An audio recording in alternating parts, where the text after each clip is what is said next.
can you mix external and internal wall insulation? So, Andy, we do get plenty of projects where, I don't know, the front of the building is nice and pretty. You don't want to clad it with external wall insulation, but the sides and the back are less pretty, and ripe for covering up. So can you mix and match EWI and IWI, external and internal wall insulation? Yeah, absolutely. As with all things, it requires some proper consideration, but essentially it's possible to do. You need to make sure that the two layers of insulation, so your internal and external insulation, overlap to make sure you overcome the potential for thermal bridging.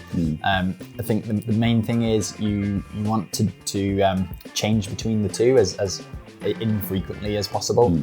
So you want to minimise the number of junctions that you have where you need to overlap the two to sort of minimise complications. But it's absolutely possible to. If you've got 100mm internal wall insulation, say on the front of the building, you've got 100mm external insulation on the sides and the back of the building, you don't necessarily have to return the internal wall insulation at 100mm all the way down the sides of the internal wall.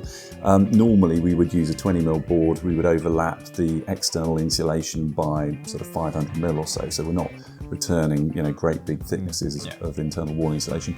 Usually you'd find somewhere suitable like a chimney stack or, I don't know, an internal partition wall to insulate up to.